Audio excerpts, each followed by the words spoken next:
Hi, everyone. Welcome to another episode of the Mission Motherhood Show, brought to you by Cherie's Choice. I am your host, Cherie Bergeron, the founder of Cherie's Choice.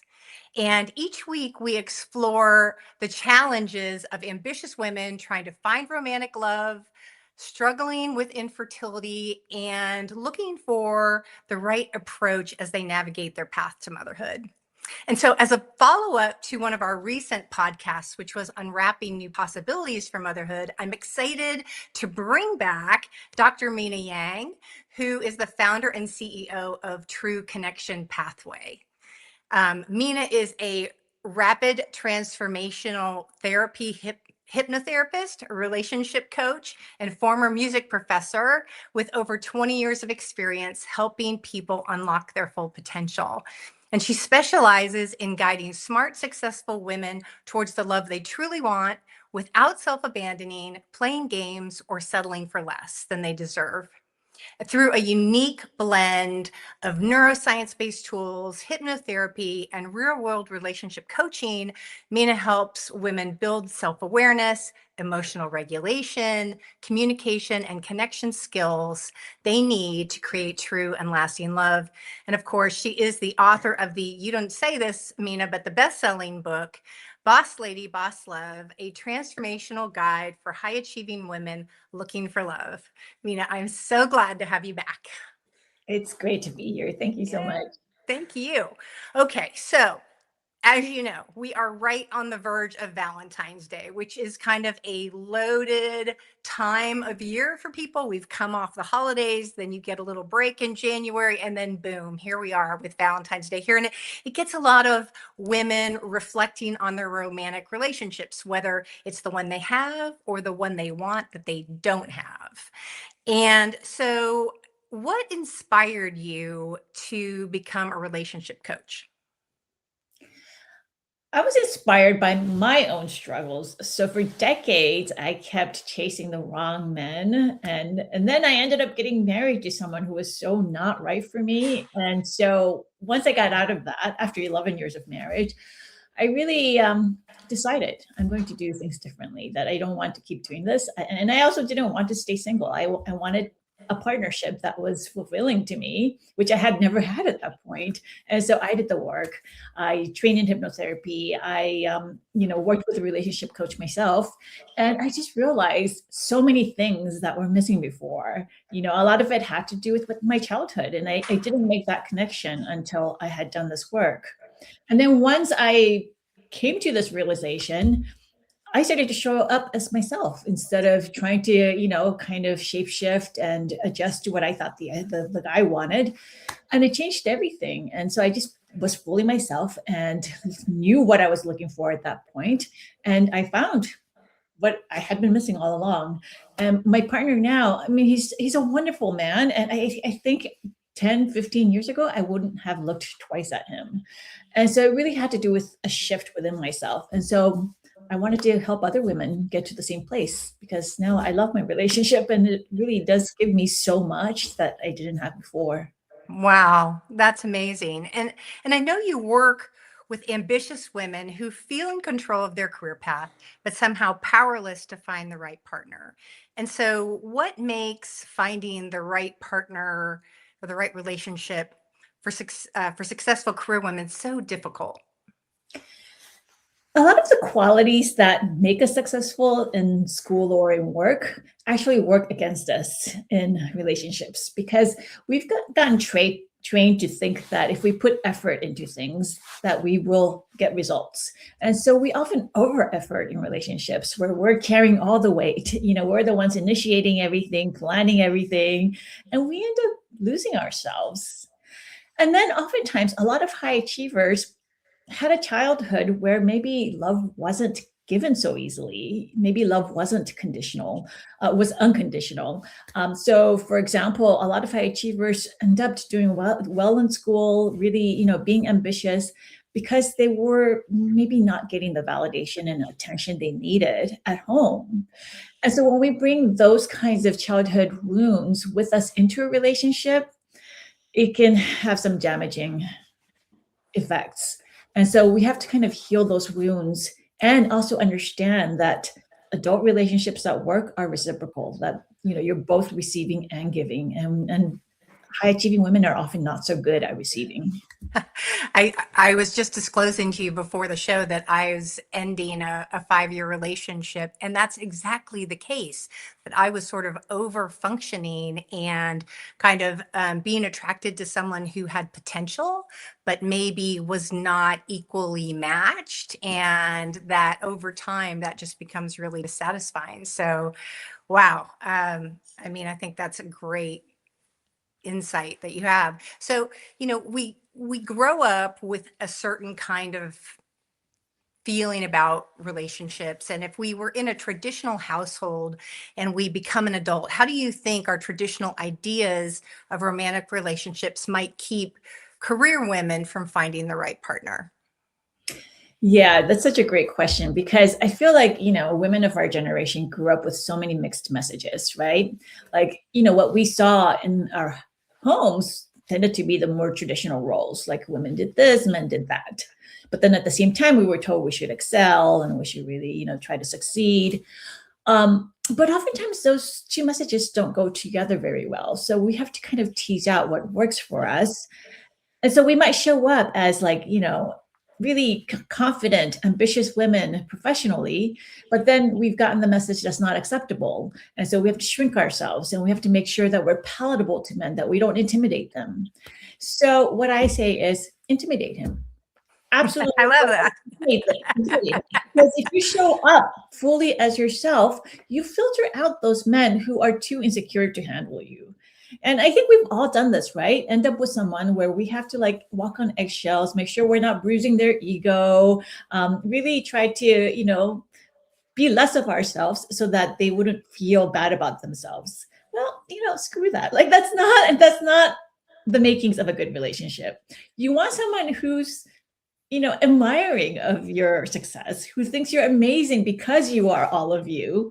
And they're even relieved because it means they don't have to worry about, taking care of you. Like it's just a reciprocal admiration, it's mutual admiration.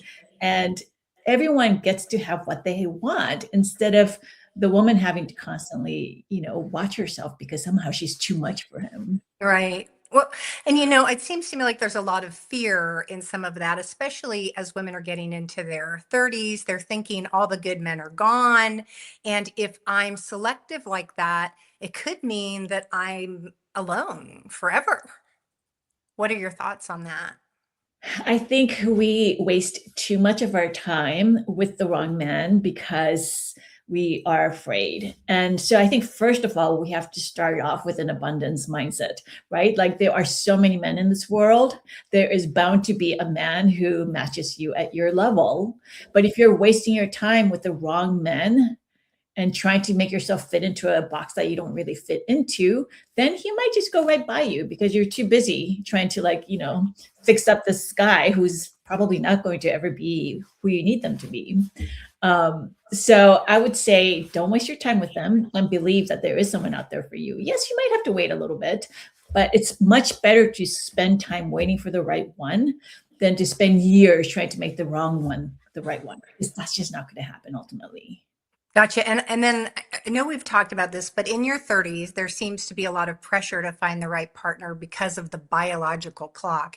And then that seems to be more of a driving factor that would maybe cause women to overlook something that wasn't quite ideal and, move forward anyway. What do you say to women who are kind of feeling that way?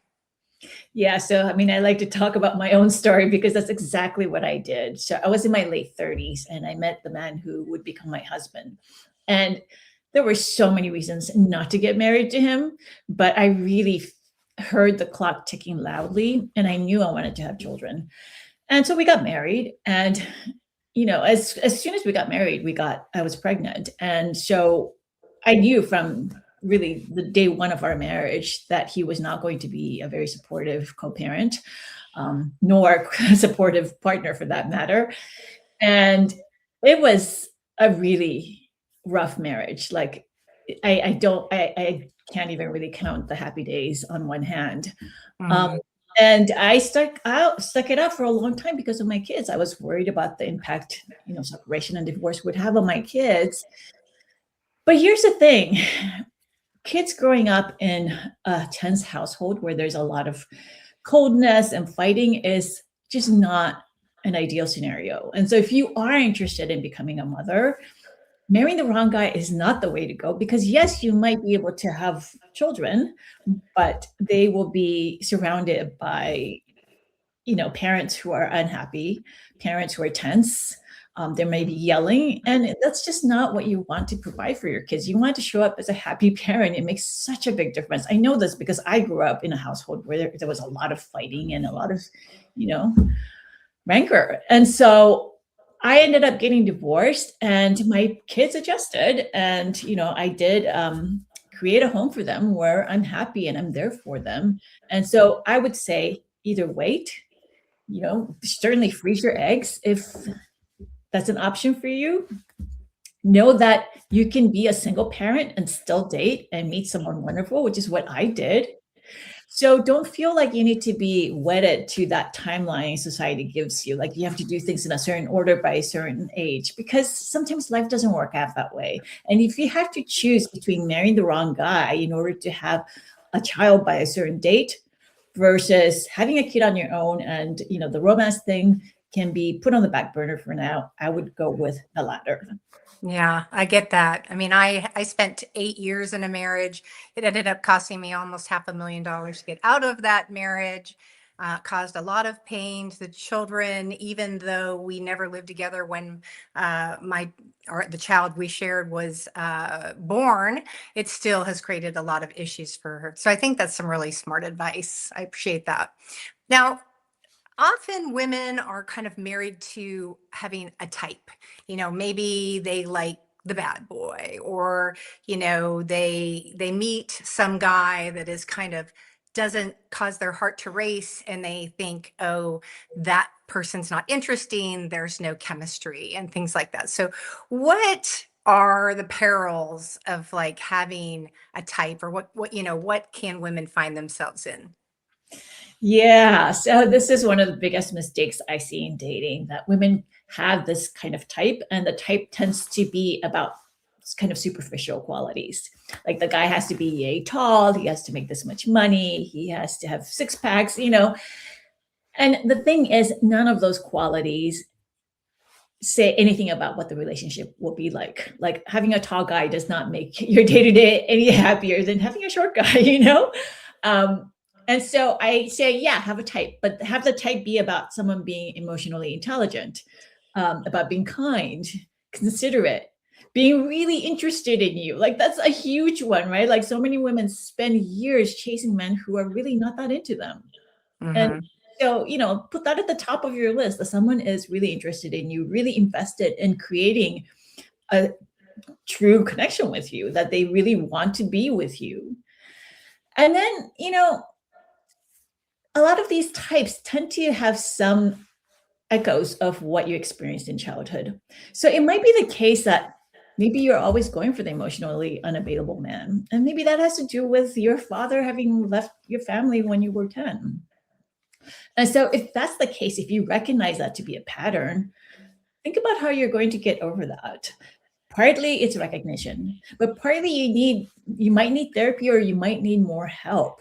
And so hypnotherapy has been really great. Like I've helped women really identify what their issue was, why they have those beliefs, and then overcome those beliefs and take on new ones that are much more empowering. So then now the kind guy who comes into the picture, he seems really appealing, because of course I should be treated kindly. Like that seems like such an obvious thing, but not all women feel that way. I didn't for the longest time. Right.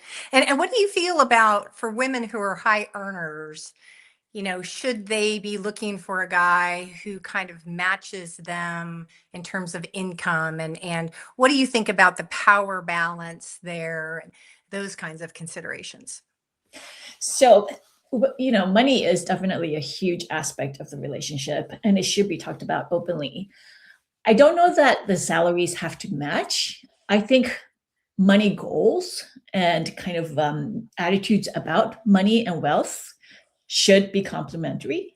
So you might decide, it's really about being a team, right? You might decide that, yeah, for now, especially if you're planning on having children, yeah, maybe the woman makes more, so she should hold on to that job, and maybe the man will pull back and do a little more, parenting. Whatever works for your family is what you should do, but it should be openly communicated. And you both should be looking in the same direction in terms of your larger life goals, and that includes how much money you're going to make and who's going to be making it. And I was saying before the show that some women like me were kind of attracted to potential, but perhaps not really the fully formed kind of person that I might want to be with. And that as maybe a fixer, that has been a pattern that I've been drawn to. So do you ever see that? I just want to know, do you ever see that? Course, and I did that myself all the time.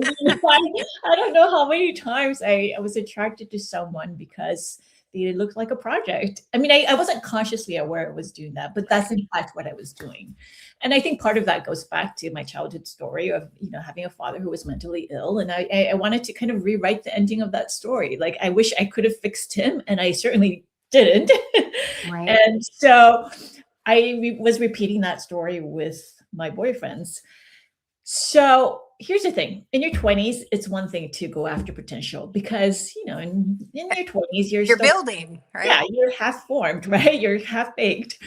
You're all kind of potential at that point.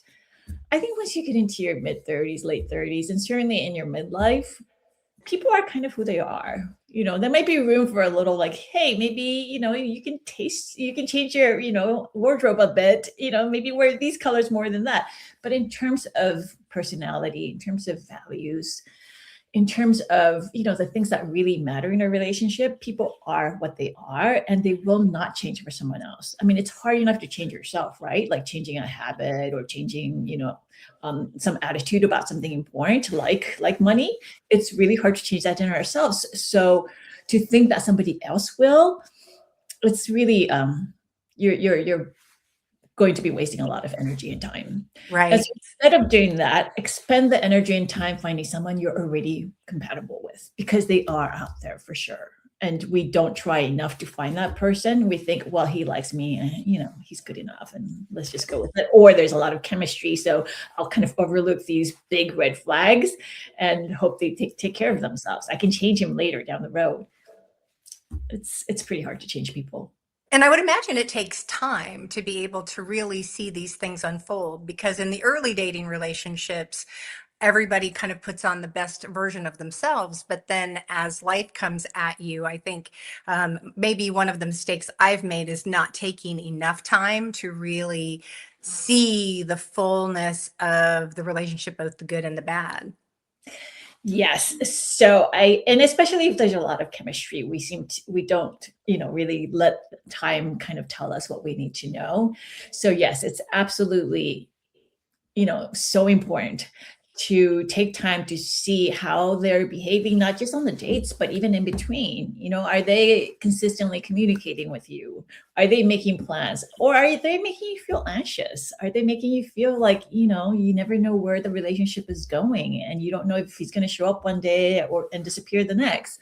So this is all information we should be taking and thinking about, does this have potential to become like a really solid relationship that will make me happy day to day, rather than do I feel chemistry with this guy? Because really attraction can deepen, especially when somebody shows themselves to have really great character and is caring about you. You can definitely grow that attraction. But if somebody just is kind of an awful person, it doesn't matter how much sexual tension you feel with them, because that will go away if it turns out you don't like them. Right. Let's Well, and it turn- seems like life Mhm. has a way of turning up the heat in some situations that even aren't directly related to your relationship. And then you have the opportunity to see how someone responds to that. And I would imagine that just takes time for all of those kinds of circumstances to play out. Yeah, yeah. And even, even if they're not serious things, like let's say, you're going somewhere together and they can't find parking, and maybe one, if it's someone you see them handling that stress with ease and they're like fine with it, that tells you something. If they're having a little temper tantrum and losing it, that also tells you something. And so it really is about spending enough time together. So you're seeing how they deal with stress, how they deal with, personal relationships, how they deal with lots of different things. You need all of that data in order to make a decision about whether this is something that's worth pursuing long term or not. Sure.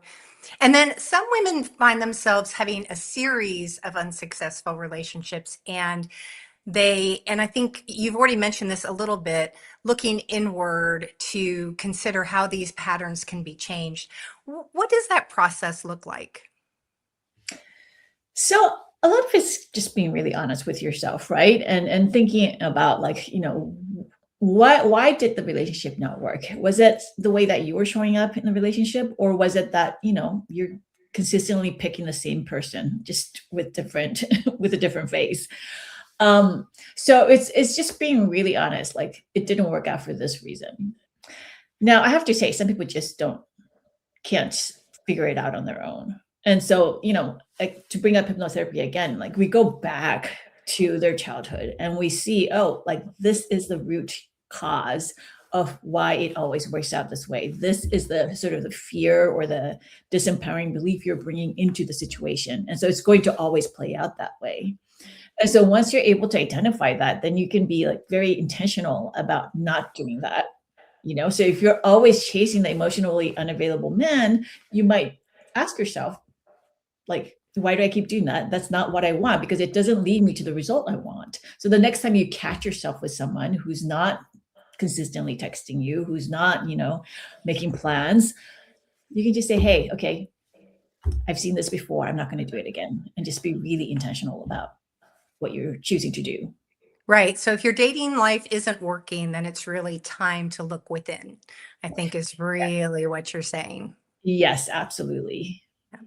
And so, um, other women, so we talked about the biological clock, but other women find themselves divorced and childless. And then here I am kind of back in the dating scene. So what advice do you have for those kinds of women, especially, again, if they want to be mothers and they're like, oh wow, I just lost 10 years of my life and now I'm really under the gun.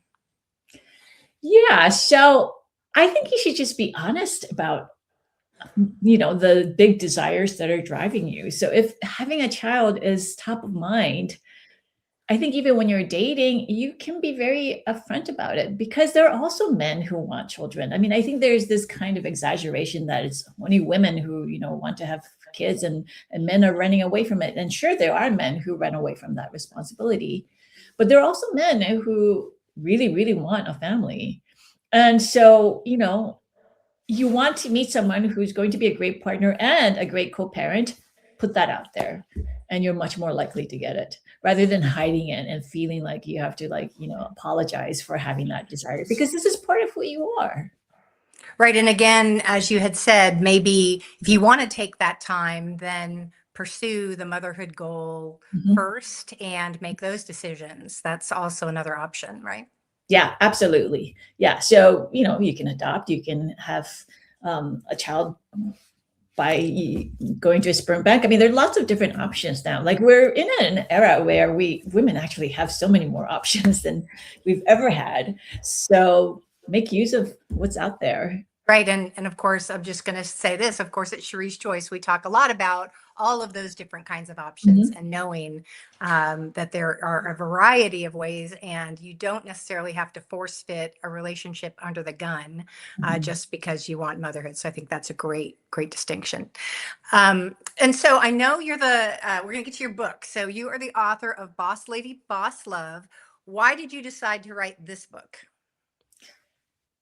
Because I feel like there are certain characteristics and tendencies of high achieving women in particular that come up again and again. And, these are the women that we admire in the professional space, because they just seem to have it together, but they so often struggle with relationships that, and I could identify with that. I went to, Ivy League schools, I got the grades, and, I was a professor at some big universities. And so I understand what it takes to get to those places, but I was such a wreck when it came to my romantic life. And so when I piece everything together and I kind of had this aha moment, like, oh, this is why I'm screwing up. A lot of it had to do with my identity as a high achieving person. And I just knew I could help those women who have similar backgrounds with me. And it just seems like, people expect them to just have it all together. So they don't need that kind of help, but they absolutely need the help. They need it maybe even more. And so Yeah. what will women discover in your book? A lot of it is just about being fully themselves. Again, this idea of intimidating him, just like not being apologetic, not feeling like we have to keep following these silly rules that we've learned growing up. Like we don't have to be the nice girl. We don't have to, um, try to play a role that others have, designed for us. That we should show up as ourselves and that there are men who will appreciate us for exactly that. Right. So we don't have to stay trapped in these traditional constraints that we have, and we can really just step into our unique selves, and that it's okay to say this isn't a good fit. Oh, you have to say it over and over and over again because most people won't be a good fit. Right. I mean, that's what makes somebody special, right? They're special because they somehow seem to click with us better than others do. And that's a wonderful thing. I mean, on the one hand, there's more than one soulmate out there. Like we have lots of options. But on the other hand, it's true, they are special. And so you do have to spend some time and energy seeking out that person who's going to really match you. And then the other thing I would say about the book too is that a lot of my work is emphasizing that love is a set of skills, that it's not just about luck, or all about luck, which is kind of how popular culture, shows it to us. Like, This oh, chance meeting and all of that. Right. exactly, the Romeo and Juliet eyes meeting across the room kind of thing. A lot of it is learnable skills that you can practice and get better at. Okay, great. And I know on that note that you have built a community and you call it the True Connection Circle. So what is that and how does that help women? So the circle is for anyone who is on this dating love journey. And so we support one another. If somebody had a date and they're not sure what they feel about it, they'll describe what happened and what some of the, what they said back and forth. And we all jump in and we give them just other perspectives. And so you don't feel like you're alone doing this and, feeling confused and kind of overthinking everything because you're doing it all by yourself. And so it just gives you that kind of relief and clarity because you have lots of eyes on it. And then we have a kind of an upper level, an upper tier where we do weekly coaching, and I have a course where we go step by step and really, starting with the self-awareness, like what are your patterns? What is your history telling you about how you look at relationships? Where might we tweak that so you're not repeating the same mistake over and over? We look at like your standards, like what should you be looking for in a partner? What are some of the conversations you could have on a date so you get the information you want earlier rather than later? So it's just much more sort of thought out and deliberate. And so you show up for dates, you meet men, you do all the work with a lot more confidence, like you're doing this the best way you can. So you get to the ultimate goal of finding this wonderful relationship sooner rather than later and with a lot less stress, but Right. a lot more fun. Because that's possible. I feel like we've gotten to a stage where people just think about dating with dread, and it shouldn't be that way. It should be fun. And so we make it more fun because we give each other these boosts.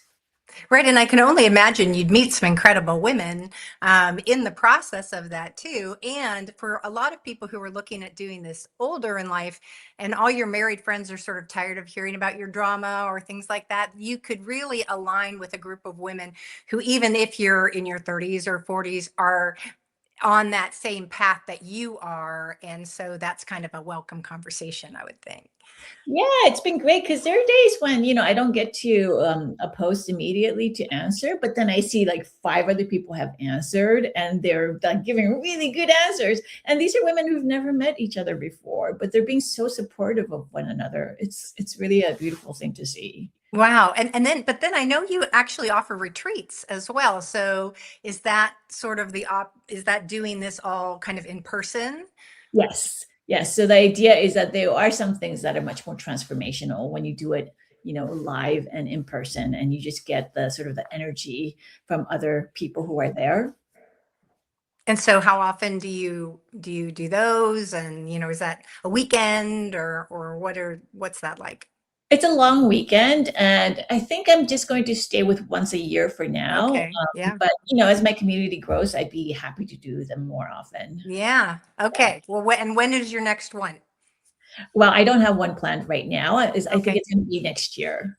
Yeah, Okay.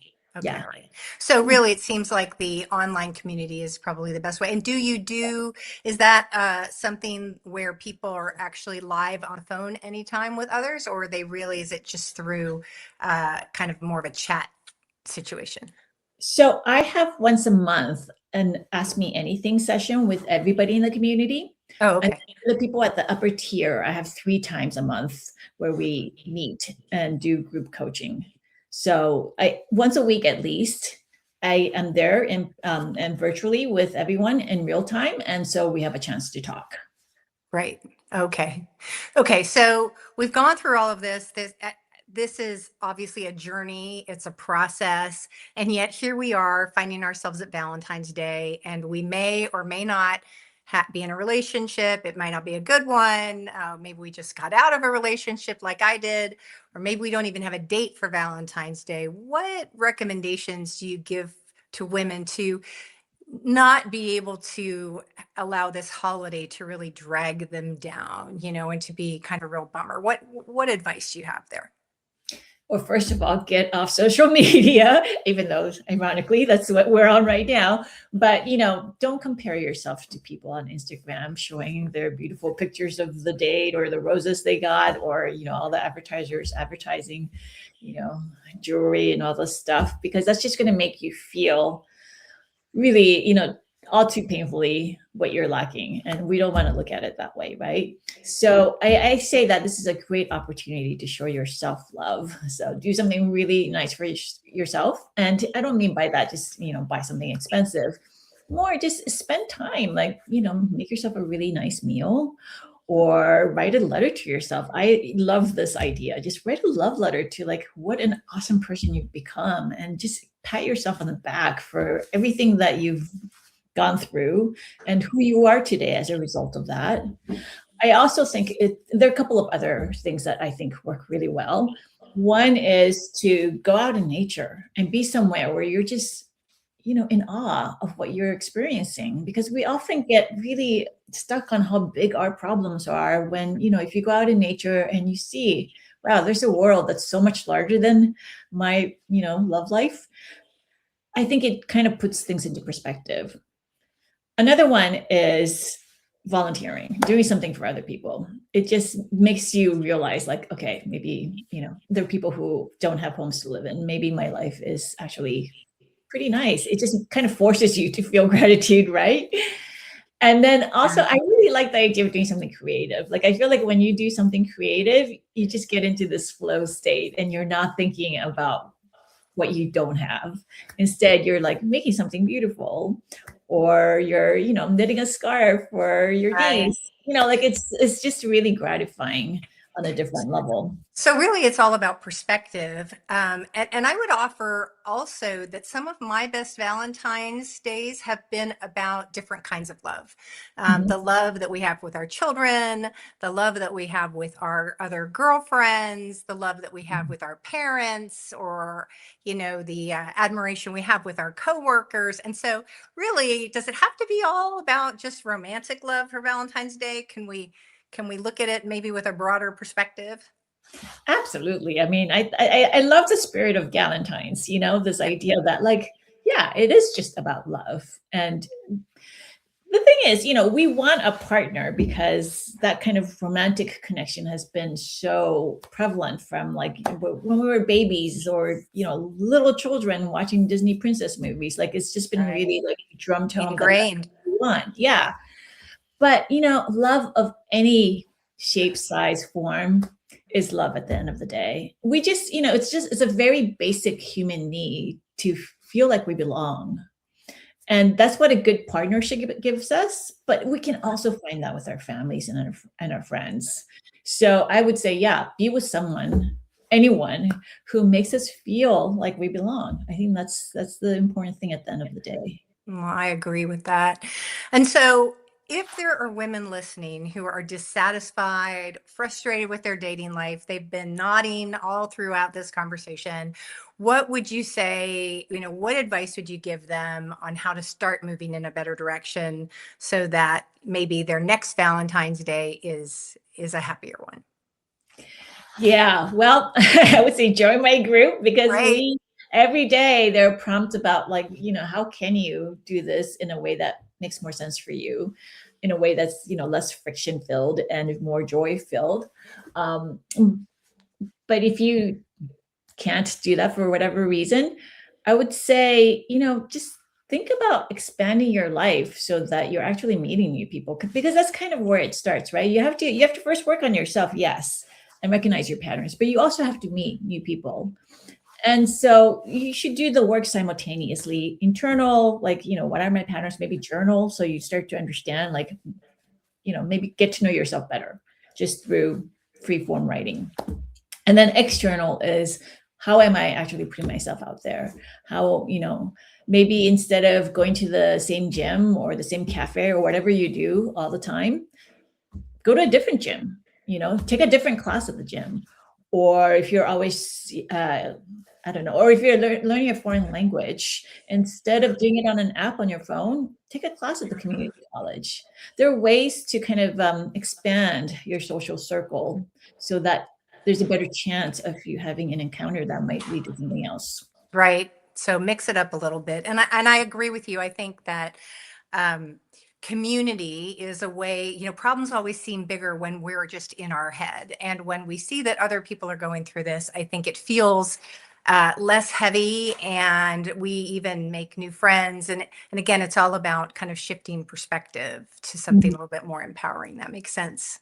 mhm. Well, Mina, thank you so much for sharing your perspective with us today. I know that I've walked away with some tips, and I'm sure that other women have, maybe gotten a new idea about how to approach their dating life. And thanks to all of you for listening. We hope that you will tune in for the next episode of Mission Motherhood. Again, if you need resources, please go to Cherie's Choice, where we will be posting this interview, this conversation, and you can find information about how to connect with Mina and perhaps join her community. And I think that there's a lot of wonderful potential there for getting your dating life on the right track. So again, this is Cherie Bergeron, and I am the founder of Cherie's Choice. And until next time, thanks so much.